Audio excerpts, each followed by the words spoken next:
மாவட்டத்தினுடைய முதலாவது புத்தக திருவிழாவின் இந்த இனிய நிகழ்வுக்கு வரவேற்புரையாற்றியிருக்கின்ற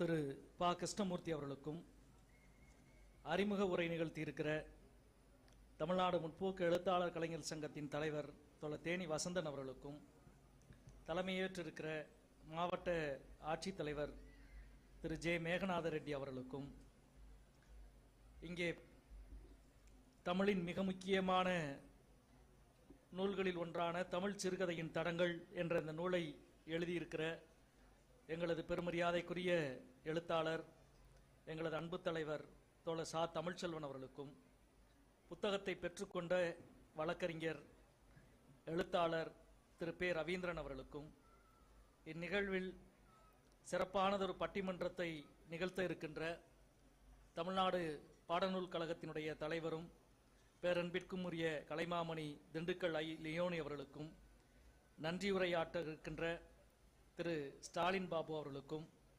கூடியிருக்கின்ற பெரியோர்கள், நண்பர்கள், என்னோடு இந்த நிகழ்விலே பங்கெடுத்திருக்கிற எங்களது இயக்கத்தினுடைய மாவட்ட செயலாளர் தோழர் அர்ஜுனன், சாமுவேல் உள்ளிட்ட தலைவர்களுக்கும், கூடியிருக்கின்ற உங்கள் அத்தனை பேர்களுக்கும், வாசக நண்பர்களுக்கும், ஊடக நண்பர்களுக்கும் என் அன்பு கலந்த வணக்கத்தினை முதலிலே தெரிவித்துக் கொள்கிறேன். விருதுநகரில் ஒரு மிக அழகான, மிக எழுச்சியான, மிக சிறப்பானதொரு புத்தக திருவிழா முதல் முறையாக நடக்கிறது.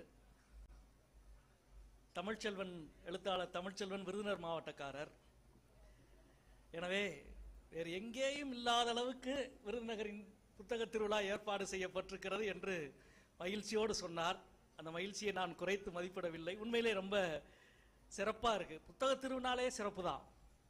அதை விட வேற என்ன, ஒரு மாவட்ட நிர்வாகம் அல்லது மாவட்டத்தினுடைய அரசு அமைப்பு முதலிலே நடத்த வேண்டிய ஒரு கண்காட்சி இருக்கிறது என்றால், திருவிழா இருக்கிறது என்றால் அது புத்தக திருவிழா தான். ஆனால் மற்ற பொருட்காட்சியை, மற்ற திருவிழாவை ஊரெல்லாம் காலமெல்லாம் நடத்திக்கிட்டு இருந்த டிஸ்ட்ரிக்ட் அட்மினிஸ்ட்ரேஷன் கடந்த கால பாவங்களை எல்லாம் கழுவுவதைப் போல தமிழ்நாடு முழுக்க புத்தக திருவிழாவை நடத்துவதற்கு நம்முடைய தமிழக அரசு இருக்கிற உத்தரவு ரொம்ப முக்கியமான உத்தரவு. அதை அந்தந்த மாவட்டத்திற்குரிய செழுமையோடு, அழகோடு நடத்துவதுதான் ரொம்ப முக்கியம். அது வெறும் ஒரு அரசு நிகழ்ச்சியாக மட்டும் இல்லாமல், வெறும் அரசு நிகழ்ச்சின்றது, அதாவது அரசுக்கு நிறைய வேலைகள் இருக்கு இல்லையா, அப்ப எல்லா வேலைகளையும் செய்துட்டு போற ஒரு வேலையாக மட்டும் இல்லாமல் புத்தக திருவிழா இன்னும் கொஞ்சம் தனித்து செய்யணும். அதுக்குற சில மெனக்கடல் வேணும். அந்த மெனக்கடல் என்பது வரலாறு சார்ந்தது, பண்பாடு சார்ந்தது, கலை சார்ந்தது. விருதுநகர் மாவட்டத்தில் அப்படி ஒரு மெனக்கடல் இருக்கிறது. ரொம்ப சந்தோஷமா இருக்கு. இங்கே ஒரு நினைவு பரிசு கொடுத்தாங்க. புத்தகம் கொடுக்கிறது வழக்கம், அல்லது பொன்னாடை போர்த்துவது வழக்கம். அதை கடந்து இந்த புத்தக திருவிழாவுக்கு ஒரு சின்னம், ஒரு லட்சினை உருவாக்கி, அந்த லட்சினை சாம்பல் நிற அணில், விருதுநகருக்கே உரிய தனித்துவமான ஒரு உயிரினம். அப்படி ஒரு சாம்பல் நிற அணில், அது புத்தகம் படிப்பதை போல அதுக்கு ஒரு கண்ணாடியை மாட்டி விட்டு, யார் அதை பண்ணதுன்னு தெரியல, எபவ் 40 பண்ணிருப்பாருன்னு நினைக்கிறேன். இல்ல, என்ன கண்ணாடி டக்குன்னு வராது, ஒரு எபவ் 40 இருக்கணும். அப்பதான் கண் இயல்பா அணில் எதுக்கியா கண்ணாடி மாட்டணும்னு தோணுச்சு. ஆனால் புத்தகம் படிக்கிற ஒண்ணு என்ன மாட்டினாலும் அழகாத்தான் இருக்கும் அப்படின்னு தோணுச்சு. ரொம்ப இது, அதாவது சாம்பல் நிற அணிலை தேர்வு செய்து அது புத்தகம் படிப்பதை போல வடிவமைத்து அதை புத்தக திருவிழாவினுடைய ஒரு அடையாளமாக மாற்றிய இந்த கலை ஈடுபாடுதான் இந்த புத்தக திருவிழாவை நீங்கள் எவ்வளவு அக்கறையோடு அணுகுகிறீர்கள் என்பதனுடைய அடையாளம். அதுதான் ரொம்ப முக்கியம் நினைக்கிறேன். அதனால தான் நான் முதல்ல சொன்னேன், மற்ற திருவிழாக்களை போல அல்ல, ஒரு நமக்கே உரிய தனித்துவம். அது எந்த ஒன்றுக்கும் நான் அந்த அணில இருந்தே ஆரம்பிக்கலாம் நினைக்கிறேன். ராமாயணத்தில் அணில் கதை இருக்குல்ல, ரொம்ப முக்கியமான ஒரு கதை இல்லையா? ராமன் நம்ம இலங்கைக்கு பாலம் கட்டுகிற பொழுது, சீதையை மீட்க பாலம் கட்டுகிற பொழுது, அந்த பாலம் கட்ட எல்லா உயிரினங்களும் தங்களது பங்களிப்பை செலுத்துது. அப்படி செலுத்தி கொண்டிருக்கிற பொழுது அணில் வந்து தன்னுடைய பங்களிப்பா இந்த பாலத்துக்கு ஏதாவது செலுத்தணுமே அப்படின்றதுக்காக கடல்ல போய் தன்னுடைய உடலை நினைச்சுக்கிட்டு போய் மணல்ல புரண்டு திருப்பி நேர பாலத்துக்கு கட்டப்பட்டு கொண்டிருக்கிற பாலத்துக்கு வந்து தன்னுடைய உடலை உதிர்க்கிற பொழுது உடலின் மேல் இருந்த மணல் எல்லாம் அந்த பாலத்தில் விழுந்தது. அப்படி அணில் கூட ராமர் பாலம் கட்ட தன்னுடைய பங்களிப்பாக மணலை கொண்டு வந்து சேர்த்தது அப்படின்னு சொல்லி ஒரு கதை இருக்கு. இந்த கதை எல்லாருக்கும் தெரியும். இது ஒரு அருமையான கதை. இந்த கதையினுடைய சிறப்பு என்ன தெரியுமா? இதை ஒட்டி தான் 2-3 கதை இருக்கு. உடனே ராமர் வந்து அணில தடவி கொடுத்தாரு, பாராட்டி. அப்படி அணில தடவி கொடுத்ததுனாலதான் ராமருடைய முதுகுல 3 கோடு இருந்துச்சு அப்படின்றது ஒரு கதை. மன்னிக்கணும், ராமர் தடவி கொடுத்தனால அணிலோடைய முதுகுல 3 கோடு விழுந்துச்சுன்னு. அப்ப பெரியார் கேட்டார், அப்படின்னா சீதையோட உடம்புல எவ்வளவு கோடு இருக்கணும்னு கேட்டாரு. அந்த கதையை வச்சிருங்க ஓரத்துல. ஆனா இந்த சுவாரஸ்யமான ராமர் கதை இருக்குல்ல, இது இந்த அணில் கதை இருக்குல்ல, இந்த அணில் கதை எல்லாருக்கும் தெரியும். இந்த சாதாரண பார்த்தா கூட இன்னைக்கு வந்து சின்ன பிள்ளை விளையாண்டா கரெக்டா வண்டி அணிலையும் பார்த்தா அணிலை விட்டுட்டு கரெக்டா வண்டி அடிக்கிற ஒரு இது இருக்கு. ஏன்னா வந்து அணில் வந்து ராமருக்கு வந்து உதவுச்சு அப்படின்றதுனால. என்ன இதுல சொல்ல வேண்டிய முக்கியமான விஷயம்னா, இந்த அணில் கதை வால்மீகி ராமாயணத்தில் கிடையாது. அதுக்கு பின்னால் எழுதப்பட்ட வேறு எந்த மொழி ராமாயணத்திலும் கிடையாது. இந்த அணில் கதையை எழுதியது கம்பன். இந்த அணில் கதையை ராம கதையோடு கொண்டு போய் சேர்த்தது கம்பனின் பங்களிப்பு. 12ஆம் நூற்றாண்டுக்கு பிறகு கம்பராமாயணம் எழுதியதற்கு பிறகு இந்தியாவில் எழுதப்பட்ட எல்லா ராமாயணத்திலும் அணில் கதை வந்துருச்சு. முதல்ல ராம கதையில கொண்டு போய் அணில நுழைச்சவன் தமிழன் என்பது ரொம்ப முக்கியமான ஒரு செய்தி. இந்த அணில முதல்ல ஆரம்பிக்கிறதுல ரொம்ப மங்களகரமான பல விஷயங்கள் இருக்குன்னு நினைக்கிறேன். அது சாம்பல் நிற அணிலா, 3 கோடு போட்ட அணிலா என்பது. நண்பர்களே, ஒரு கதை இப்படித்தான் ரொம்ப ஒரு அழகான வார்த்தை இருக்கு. கதை உரைக்க பெருகும் என்று சொல்வார்கள். நீங்க ஒரு கதையை சொல்ல ஆரம்பிச்சீங்கன்னா அது பெருகிக்கிட்டே இருக்கும், அது வளர்ந்துகிட்டே இருக்கும். கதை உரைக்க பெருகும். கதை தான் எனக்கு கொடுக்கப்பட்டிருக்கிற தலைப்பும் அதான் வந்துட்டு இலக்கியமும் வரலாறும். ரொம்ப அழகா தமிழ்ச்செல்வன் ஆரம்பிச்சாரு, சட்டுன்னு முடிச்சிட்டாரு. கதை தான், எல்லாமே கதை தான் அப்படின்னு. கதை எவ்வளவு பெருசு, வரலாற்றை விட பெருசா?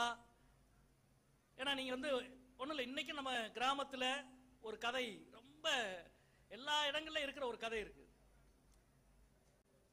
அதாவது வந்து காக்கா கரைந்தால் விருந்தினர் வருவார்கள் அப்படின்ற கதை எல்லாத்துக்கும் தெரியும் இல்லையா?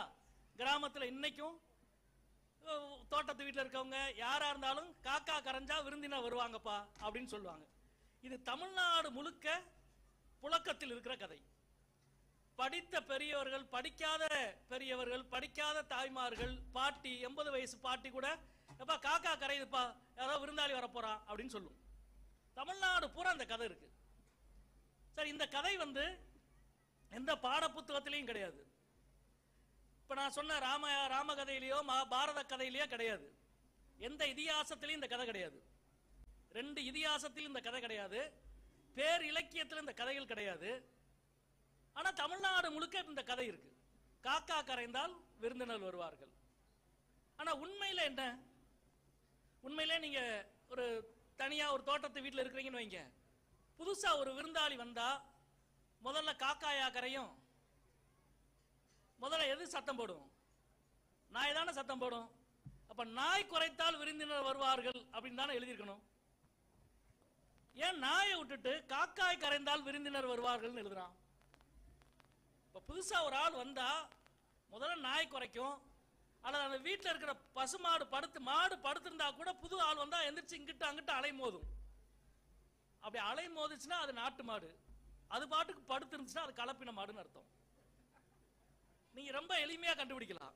எந்த ஒரு உயிரினமும் அதனுடைய நடவடிக்கையில இருந்து அதனுடைய ஒரிஜினாலிட்டியை கண்டுபிடிச்சிடலாம். சரி, எதுக்கு இப்படி ஒரு கதையை சொன்னா காக்கா கரைந்தால் விருந்தினர் வருவார்கள்னு? இந்த கதையை இப்ப நீங்க மறந்துருங்க. இது இலக்கியம் கதை இலக்கியம்னு வச்சுக்கோங்க. என்னுடைய தலைப்பினுடைய 2வது பகுதிக்கு வர்றேன், வரலாறுக்கு வர்றேன். ஒரு 2000-3000 வருஷத்துக்கு முன்னால, 3000 வருஷத்துக்கு முன்னாடி கடல் வணிகம் இருந்தது. நம்ம தமிழ்நாட்டுக்கு அது ஒரு பெரிய பெருமை. உலகத்திலேயே மிகப்பெரிய கடல் வழி வணிகத்தை நடத்தியது கிரேக்கமும் தமிழகமும். சேர சோழ பாண்டியர்கள் கிரேக்கம், தமிழகமும் கிரேக்கமும். அப்ப கடல்ல கப்பல் வரணும்னா நடுக்கடல் பயணம் கிடையாது. இன்னைக்கு மாதிரி கரையோரத்திலே தான் கப்பல் வரணும். அப்படி கரையோரத்திலே கிரேக்கத்தில் ஆரம்பிச்சு இன்னைக்கு இருக்கிற வளைகுடா நாடுகளில் இருந்து அப்படியே பாகிஸ்தானுடைய எல்லை பரப்புல குஜராத்ல மேற்கு தொடர்ச்சியினுடைய மேற்கு கடல்ல இங்க சேரணும். அப்படி கடல்ல கப்பல் வரணும்னா அதுல இருக்க ஒரு பெரிய பிரச்சனை என்னன்னா, ஒருவேளை இரவு நேரத்தில் கப்பல் வழி தவறிடுச்சுன்னா நடுக்கடலுக்கு போயிடும், அல்லது புயல் போன்ற காற்று போன்ற காரணங்களால் கப்பல் நடுக்கடலுக்கு போயிடும். அப்படி நடுக்கடலுக்கு போயிருச்சுன்னா திருப்பி கரையை கண்டுபிடிக்கிறது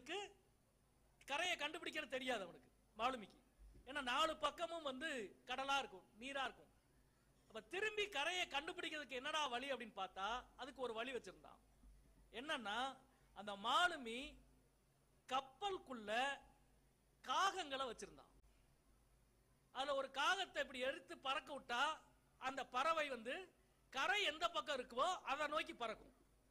அப்படி கரை எந்த பக்கம் இருக்கோ அதை நோக்கி பறக்க ஆரம்பிச்ச உடனேவும் கப்பலை கரையை பக்கம் திருப்பிடுவான்.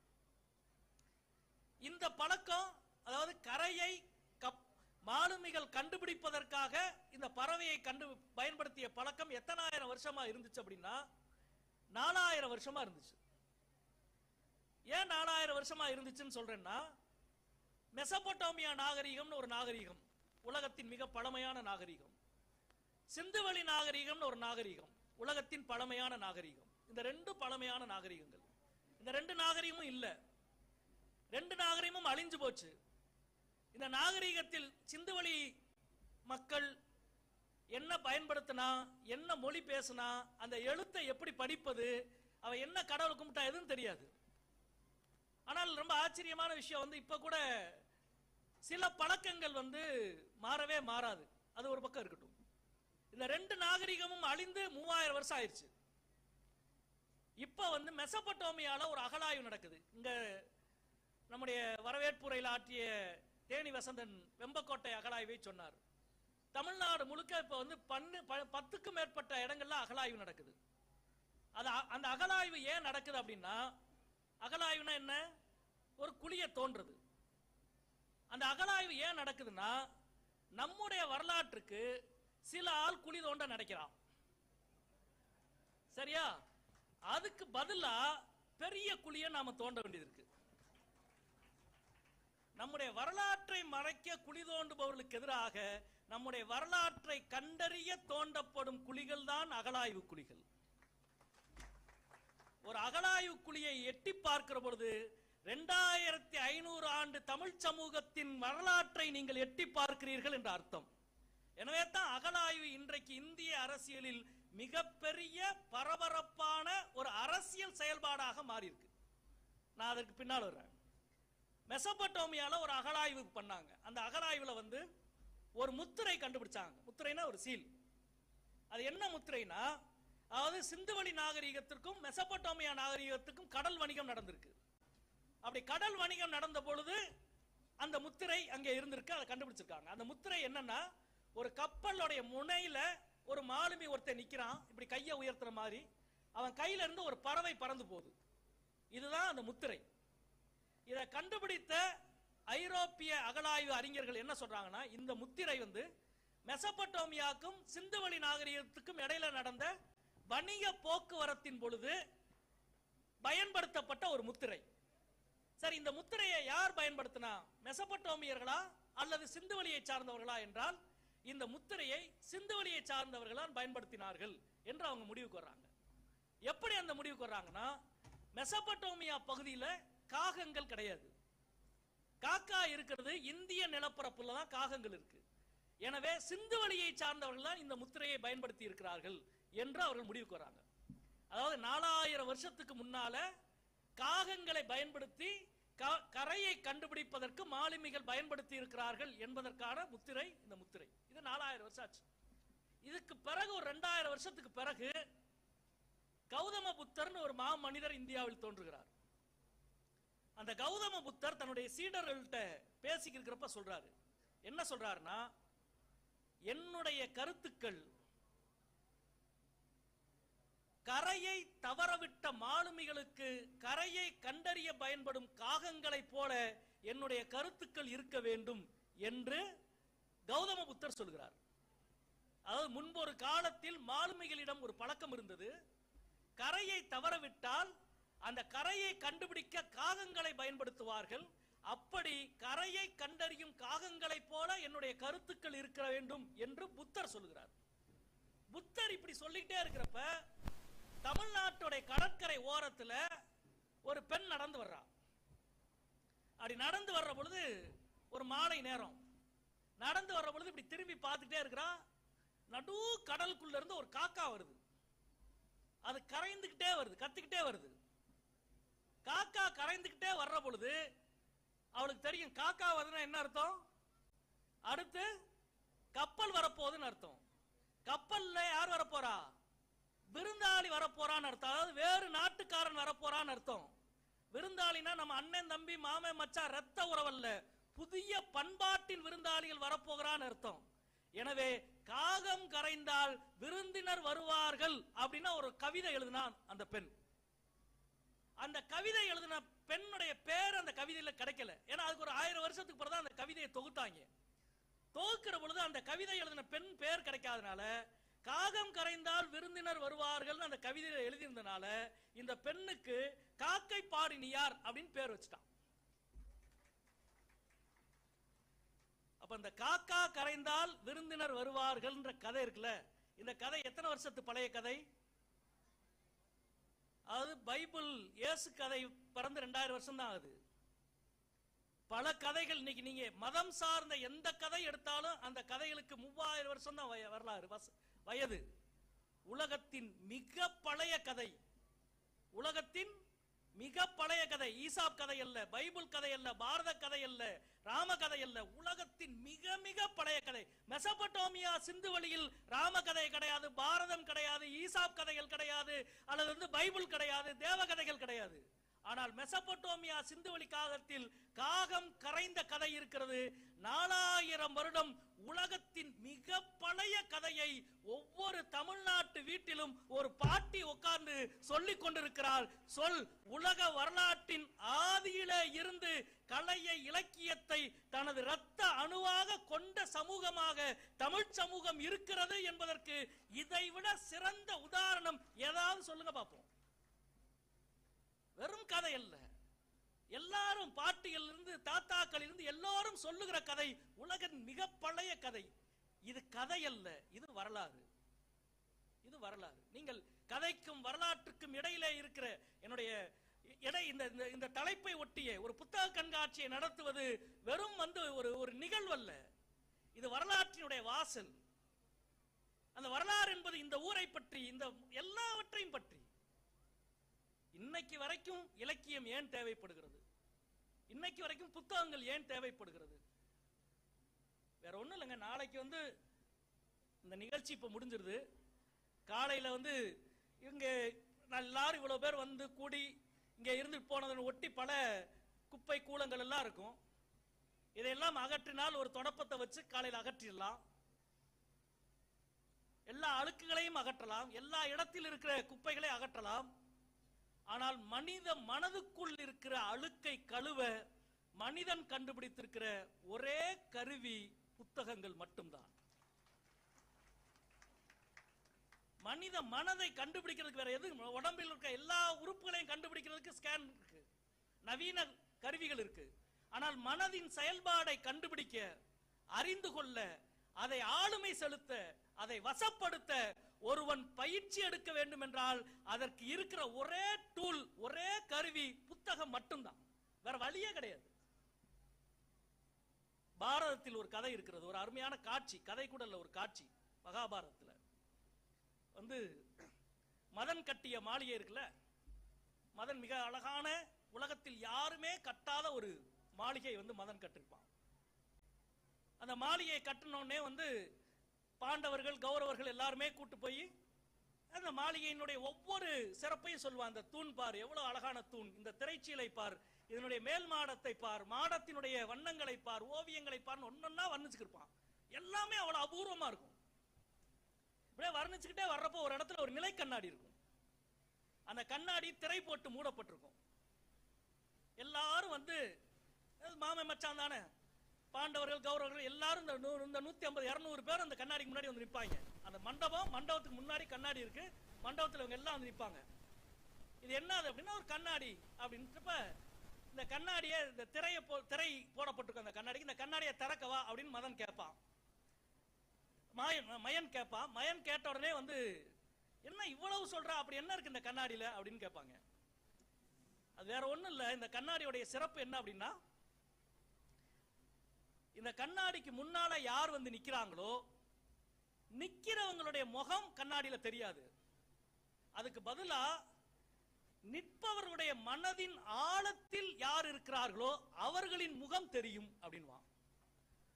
கண்ணாடியை இப்ப திறக்கவா, திரைச்சீலையை இப்ப திறக்கவான்னு கேட்பான். 100 பேர் விலகிடுவாங்க. மொத்த குடும்பமும் இருக்கு, திறந்தா என்ன ஆகுறது? இங்கிட்ட 100 இங்கிட்ட 5 105 ஆண் பெண் மனைவி மக்கள் எல்லாரும் இருக்கிறாங்க. பயங்கர சிக்கலான ஒரு விஷயம் ஆயிரும். மண்டபத்துல கண்ணாடிக்கு முன்னாடி இருந்த மொத்த கூட்டமும் கண்ணாடிக்கு பின்னாடி வந்துடும். மதன் மட்டும் கண்ணாடி வச்சுட்டு எங்கடா ஆளை காண வேண்டாம், இல்ல நீ போன்னு ஒவ்வொருத்தரையா வந்து போவாங்க. அது ஒரு ரொம்ப சுவாரஸ்யமான வந்து நிகழ்வு பாரதத்துல. அப்ப வந்து அர்ஜுனன் வந்து சரி நான் வர்றேன் அப்படின்வான். ரொம்ப ஆச்சரியமா இருக்கும். அர்ஜுனன் வந்து நிப்பான் கண்ணாடிக்கு முன்னால. கண்ணாடியில யார் முகம் தெரியும் தெரியுமா? கிருஷ்ணன் முகம் தெரியும்.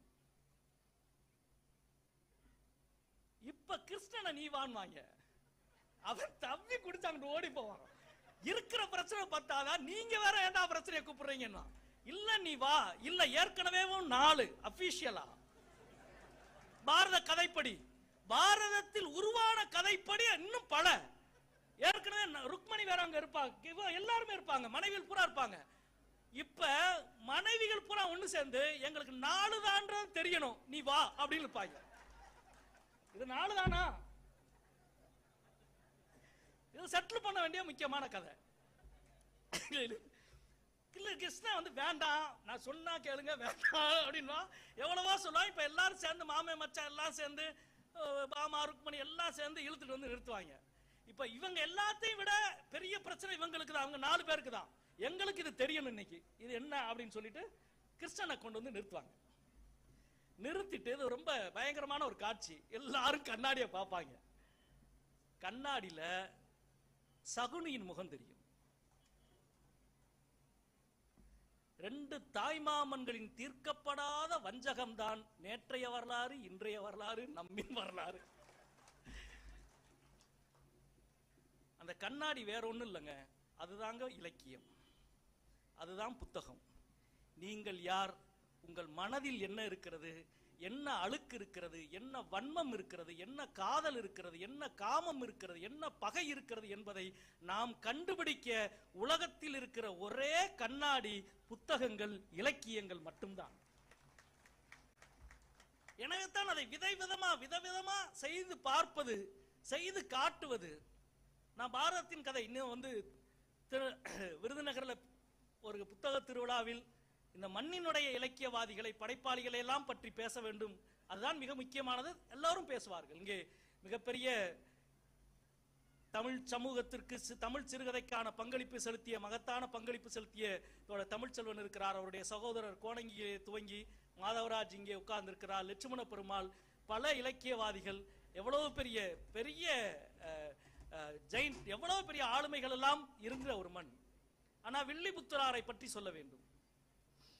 வில்லிபுத்தரார் பாரதத்தை ராமனை போல, ஆனால் சைவ மதம் ராமனை போல, மன்னிக்கணும், கம்பனை போல, கம்பன் ராமகதையை தனது கதையாக மாற்றி, தமிழ் கதையாக மாற்றி கொடுத்ததை போல பாரதத்தை தமிழ் கதையாக மாற்றி கொடுத்தவர் வில்லிபுத்தரார். விருதுநகர்ல வந்து புத்தக கண்காட்சி நடத்துற பொழுது வில்லிபுத்தராரை பேசாமல் எப்படி பேசுவது? இன்னைக்கு வந்து நம்முடைய பிரதமர் வந்து காசியில பேசியிருக்கிறார். மாணவர்கள் எல்லாம் இன்னைக்கு போயிருக்கிறாங்க இல்லையா, காசியில பேசியிருக்கிறார். காசிக்கும் தமிழகத்துக்குமான உறவை பற்றி பேசுகிற பொழுது இரண்டு மிக பழமையான மொழி தமிழ், அங்கே வந்து சமஸ்கிருதம், இரண்டு மொழியினுடைய சங்கமம் என்று சொல்லியிருக்கிறார். அது உண்மைதான். ஆனால் ஒரு நுட்பமான வேறுபாடு இருக்கிறது.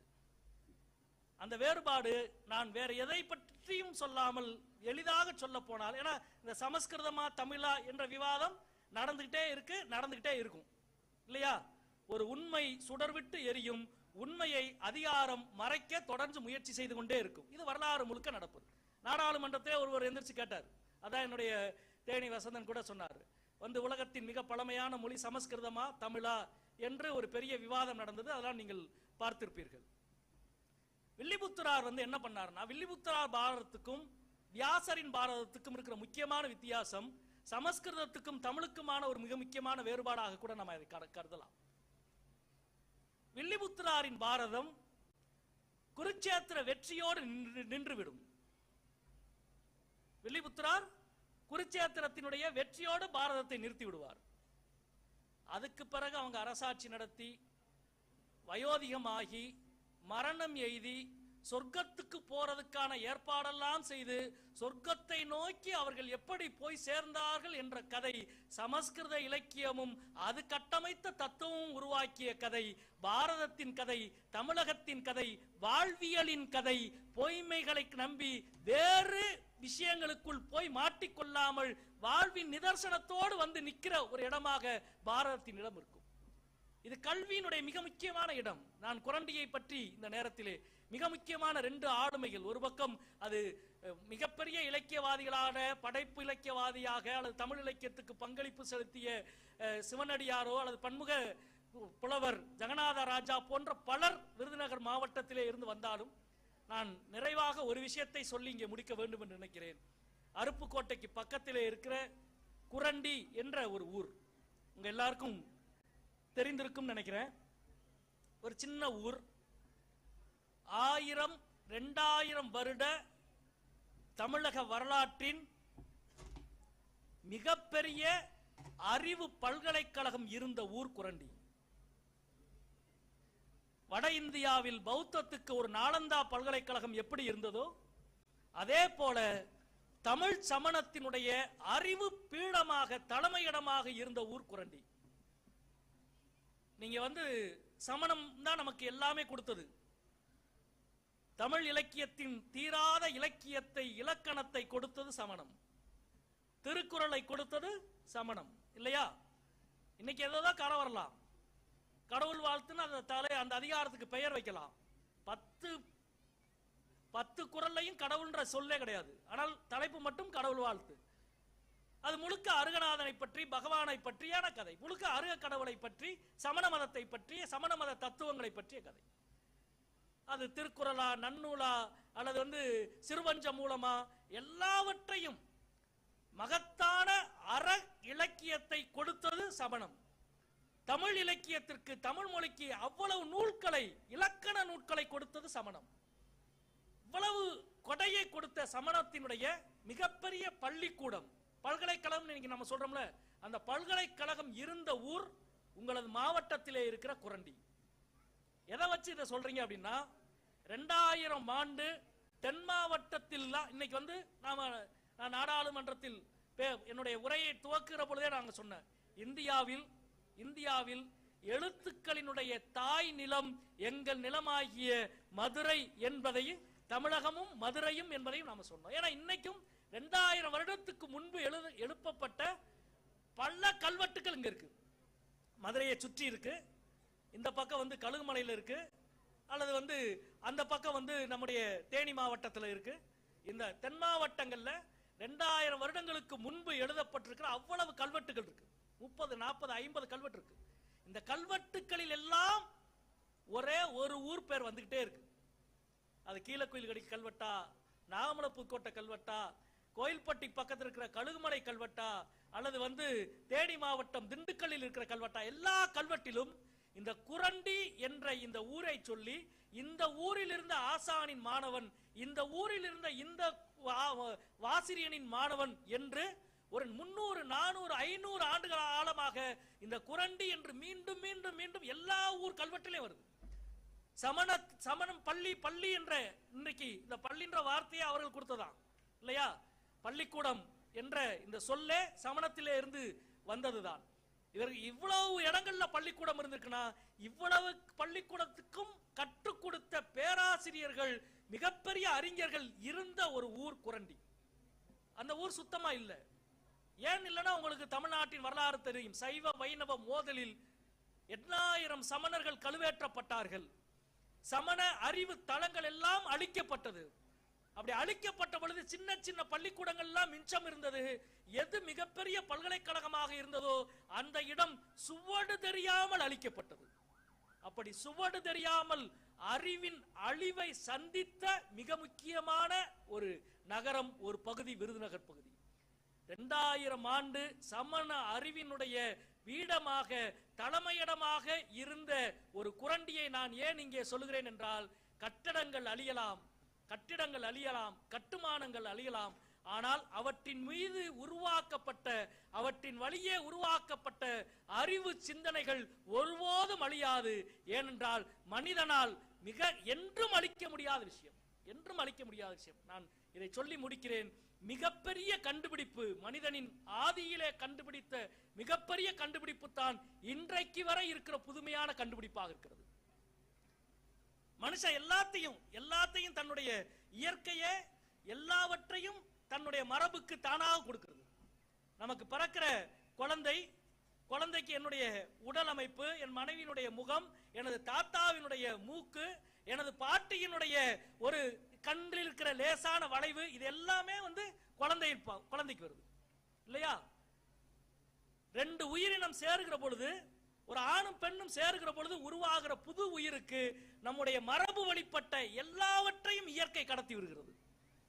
அது சுகர்ல இருந்து, பிபில இருந்து எல்லாமே வந்து சேர்ந்துருது. மனுஷன் ரொம்ப ஆச்சரியமா, அது எல்லா உயிரினுக்கும் அப்படிதான், எல்லா உயிரினத்துக்கும் அப்படிதான். மிருகக்காட்சி சாலையில் கூண்டுக்குள்ளே இருந்து பிறக்கிற சிங்க குட்டி, அது காடு பார்த்தது கிடையாது. ஆனால் காடு அதோடைய ரத்தத்துக்குள் இருக்கும், அதன் கண்களுக்குள் இருக்கும்.